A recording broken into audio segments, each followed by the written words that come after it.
129 days into the Ukraine war, and there's no sign of de-escalation. In fact, Russia today launched a barrage of missiles, over 80, by some counts 83 to 86 missiles targeting major Ukrainian cities, most of them aimed at capital Kyiv.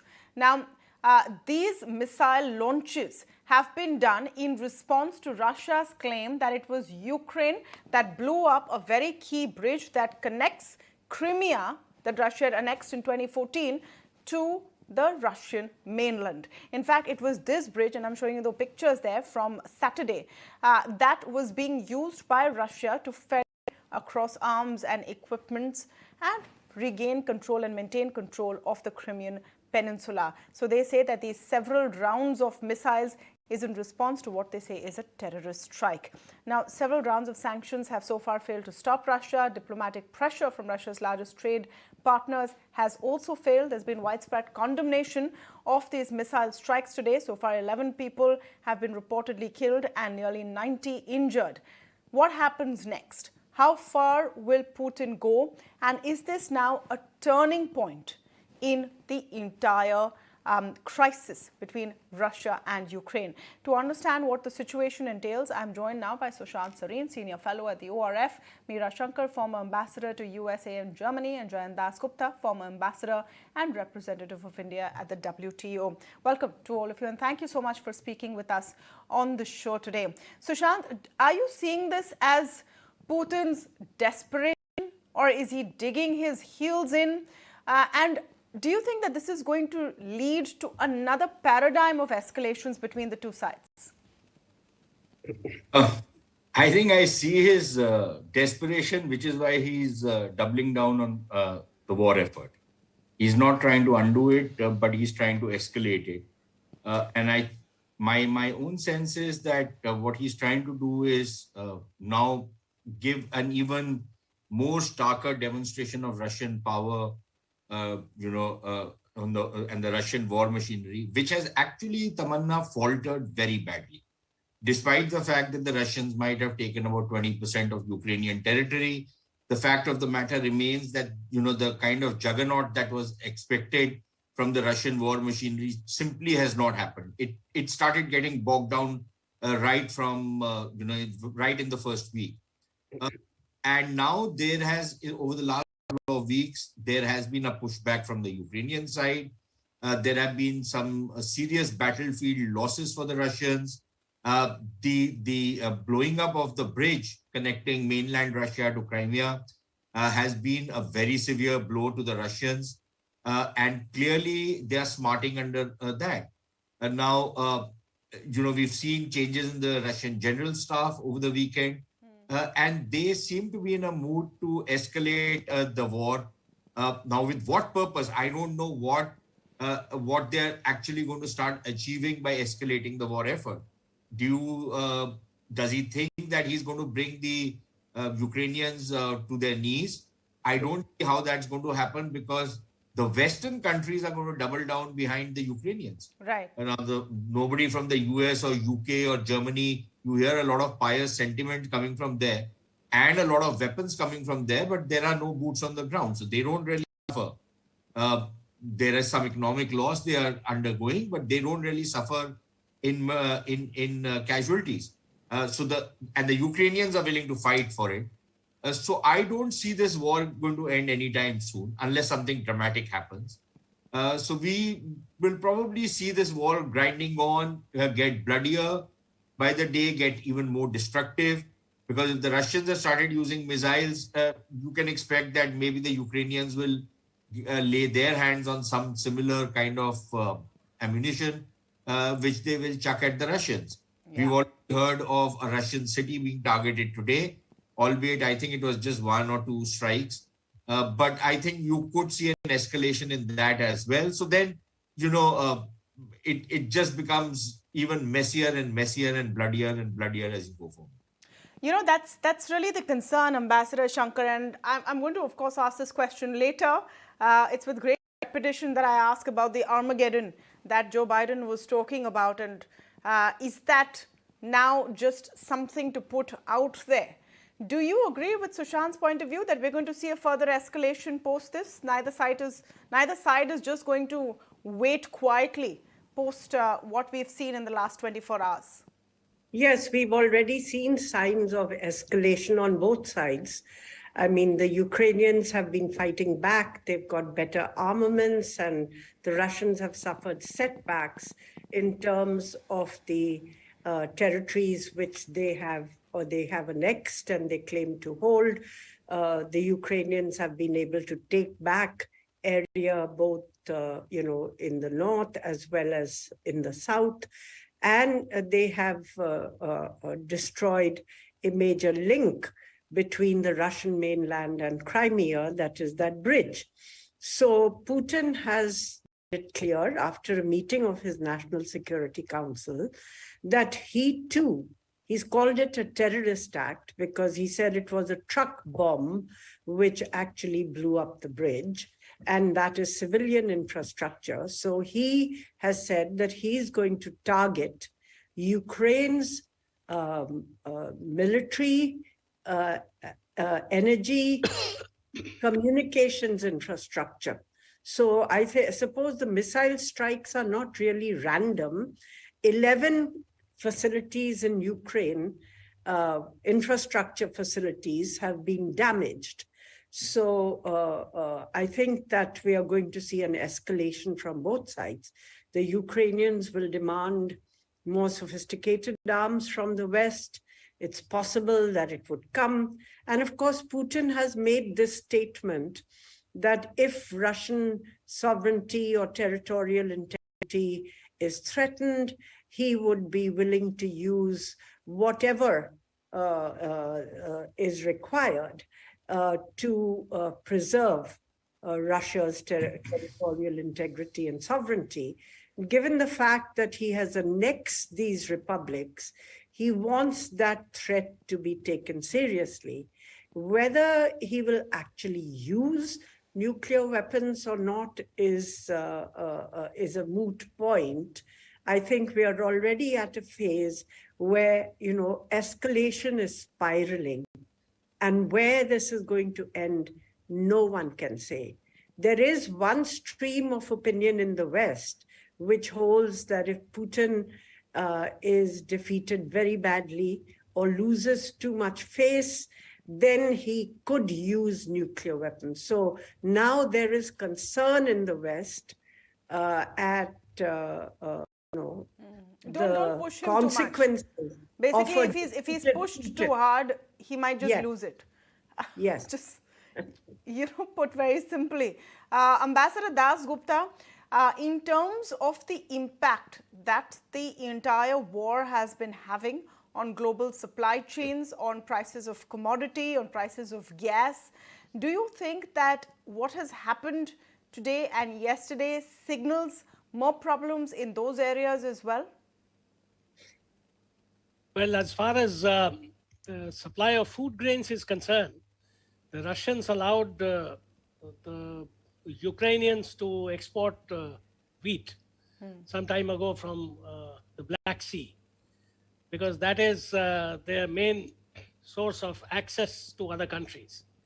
So, the rail route is also available, but the gauges in Ukraine and in the rest of Europe, they differ.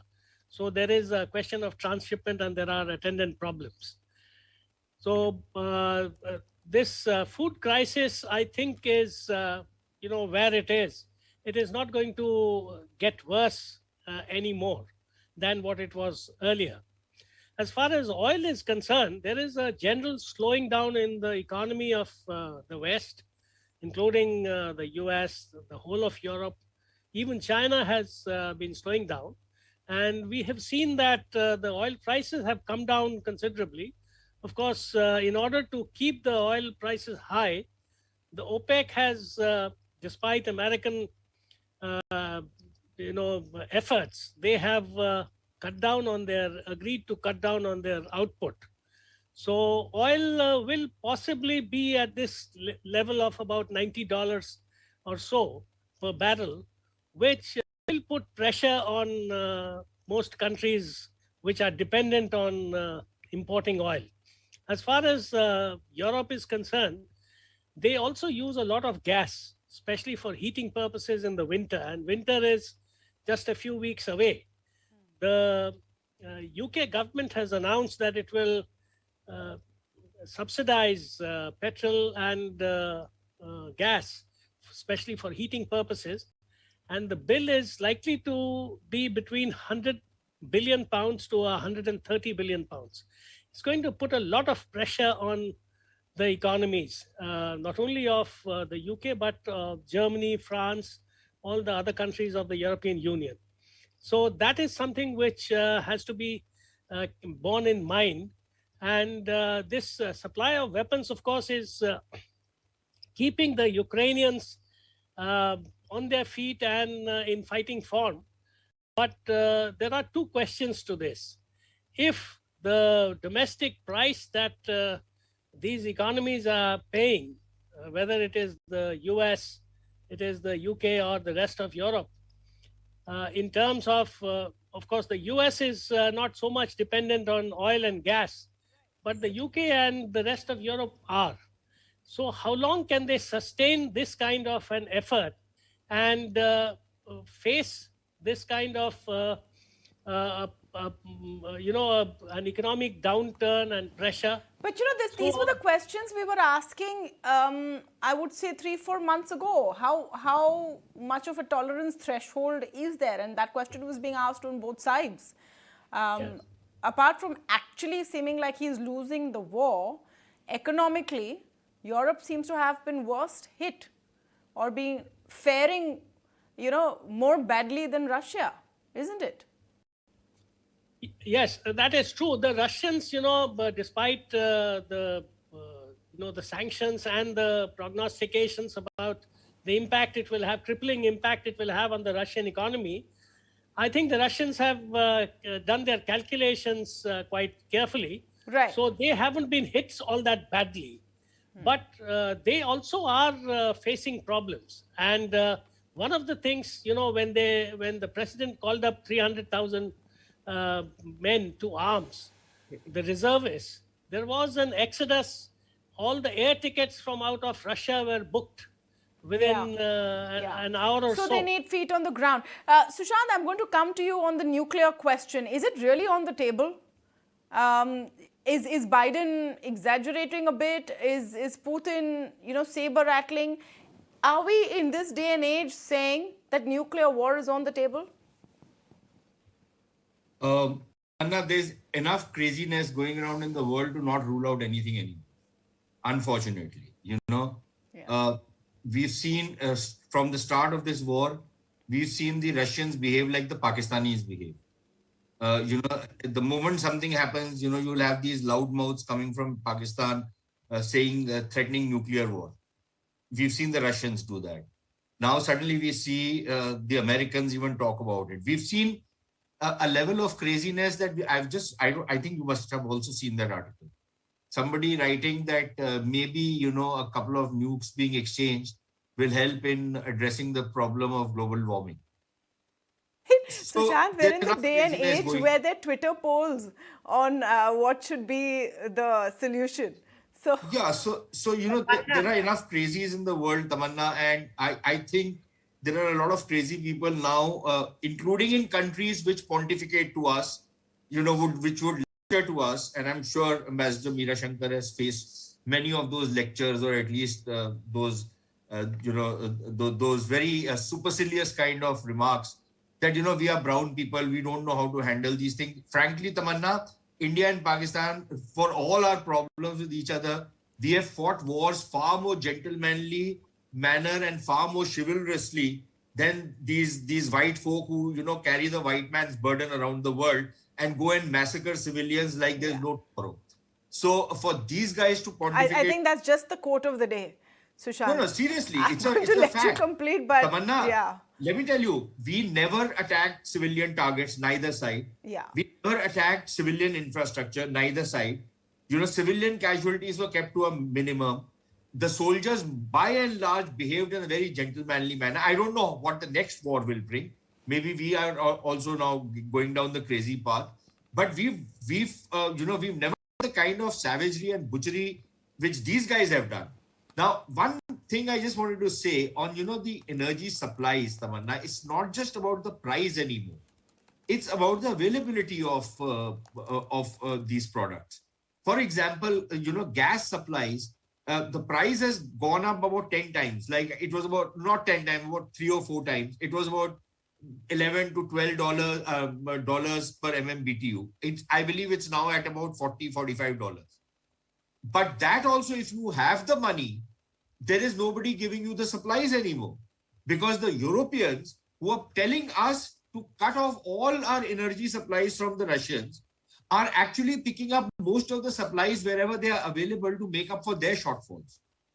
So there is and okay, they'll be paying a very heavy price. Their energy costs are going up, all of that. They will be spending a lot on subsidies and their economies are going to take a hit. Very well. But what about poorer countries like us? Where do we go? Yeah. We will not get oil. We will not get gas. We will not get fertilizer. We will not get grain. What about us? Do we have an obligation to our people, or do we have no obligation? Or are we still going to do के हुजूर माई बाप बुरा आदमी हम आपके पैर पड़े हुए हैं, आप जो हुक्म करेंगे we will do that?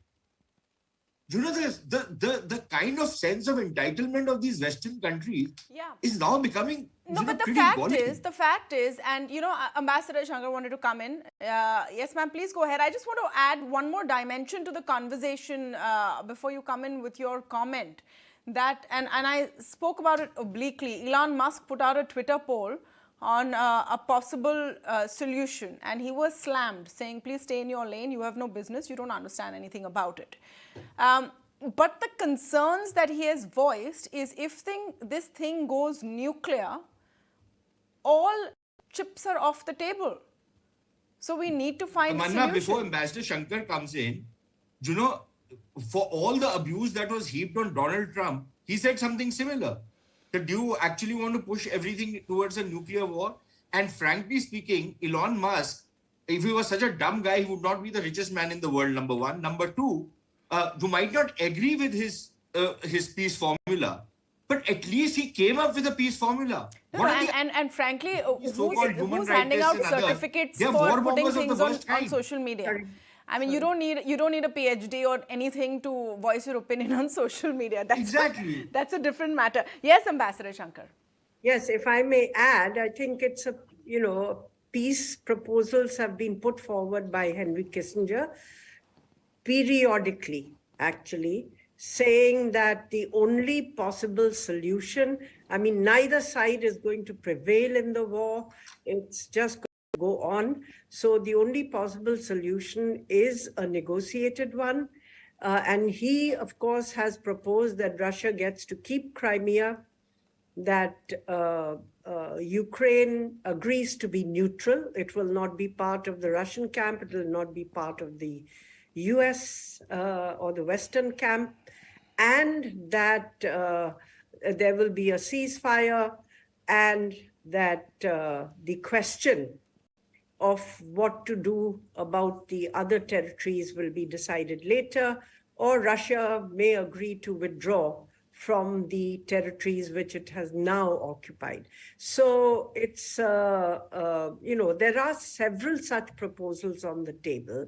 And actually, this is one of the problems for Putin, that, as he says, he initially began with exploring peace proposals with the Ukrainians. There are some reports that those proposals made considerable headway. However, Boris Johnson made a surprise visit to Ukraine, basically to scuttle the negotiations and to tell the Ukrainians to take on the Russians, because the West would be with them for the long term in weakening Russia. So he says that the West is not prepared to find a way out or to give him a way out. Therefore, for him, the alternative is to escalate. But I do agree with Ambassador Dasgupta also that till now, you see, Europe has been having a pretty warm summer, warmish autumn, but it's going into winter. and the energy squeeze is going to be felt then. We've already reports that in Poland, people are actually burning garbage to keep warm because there's a coal shortage in Poland, and therefore the heating is a problem. In the UK and Germany, people are saying, oh, we'll wear sweaters, we've done it before. But I think the crunch is going to come in winter, and we have to see how far the ability to sustain economic hardship in these countries will be maintained, or whether they will then look to find a negotiated way out. Well, peace is the only option. I wish more people were talking about that instead of escalation this evening, but unfortunately that's where we stand. It's already being called as just the first phase of Russia's response. We hope it doesn't go much further. Thank you so much to